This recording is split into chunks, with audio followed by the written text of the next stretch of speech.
You know a documentary is about to be crazy when it's produced by Blumhouse. Let's talk about Our Father. What is up, Netflix fans? Welcome back to my channel. Our Father is the brand new documentary on Netflix. We're going to talk about whether it's worth watching or not and how crazy it actually gets. We'll talk mild spoilers, but it's a true story, so there you go. After a woman's at-home DNA test reveals multiple half-siblings, she discovers a shocking scheme involving donor sperm and a popular fertility doctor. This documentary is rated TV mature for obvious reasons. After reading the summary, it is a terrifying true story and one that some are going to just feel uncomfortable throughout the entire movie because that's the type of situation this is because of this horrible act by this horrible doctor that was doing horrible things, but it's a story that, in my opinion, deserves the documentary or similar treatment, and Netflix is providing us just that. Our Father is one of those stories that you latch onto almost immediately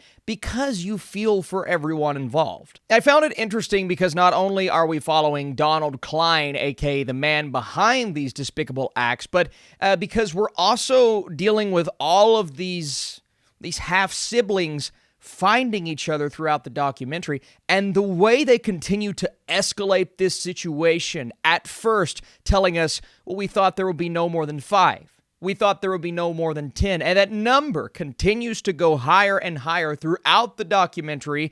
So the uncovering of this insane situation is, 1, unbelievable. 2, it's so meticulously thought out by this man. You just can't believe that someone would go to the lengths that he went to do this and to get away with this. We see perspectives of people that knew him, that were involved with him, his partner, all of these, different individuals that really didn't know what was happening, and they will tell you why they didn't know and how this man was able to get away with all of this madness without anyone even thinking twice about it. But once one person turning into 3 people, turning into 5 people, started to discover what was going on, well, then it turned out to be even crazier than anticipated. The documentary holds absolutely nothing back. We have each of these siblings having the chance, the opportunity to tell us their perspective, to give us information as to how this affected their everyday lives. The story that hit me, well, maybe not the hardest, but one of the stories was at the beginning when the mother revealed to her husband that he wasn't actually the father. He was devastated, telling himself that my entire life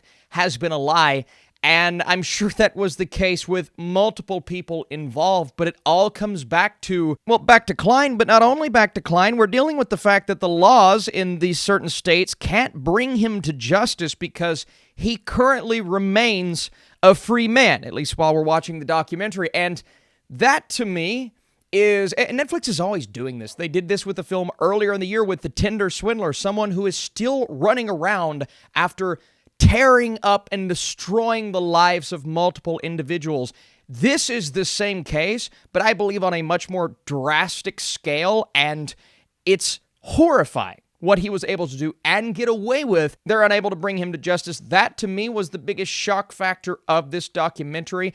But I want to talk about the way that the documentary was laid out really quick, and the idea of integrating and including all of this B-roll footage, which we get in every documentary, but giving us these overly dramatic scenes with actors and taking a story so raw and heartbreaking, yet presenting it in a way that almost hams it up just a little bit.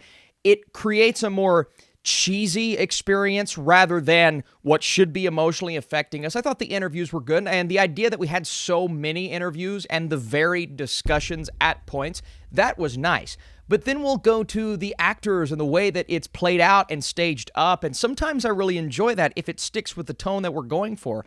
But I found this and the shots that we would cut away to and the overuse of B-roll footage, it just didn't mesh in the way that it could have and should have, and I found it to be a little distracting. The structure of the film just didn't really work for me. I wasn't on board with the music choices at points. It makes it feel a bit goofy. And then you look at the editing and just the structure of the entire thing. I'm like, I'm not sure if this has the production value that, 1, Netflix warrants with their documentaries, but 2, this story warrants. I take nothing away from the story and the perspectives of these individuals who had to go through this terrible, terrible tragedy.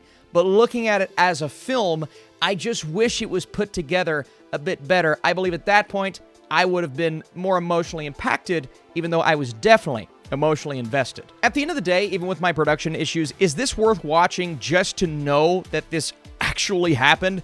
Absolutely. And if you guys enjoy this video and you have thoughts on this documentary, please leave them down below. I appreciate your support. Our Father features a terrifying and anger-inducing true story. While the execution itself could have been better, the perspectives of these victims make it worth watching. It will break your heart. My score is a 62%. Again, it is worth your time. I just wish it would have been put together a bit better, but I need to know your thoughts down below. Thanks for joining. Like I said, we're always talking Netflix, documentaries, true stories, series, movies, all of those things. You guys the best. I'll see you soon.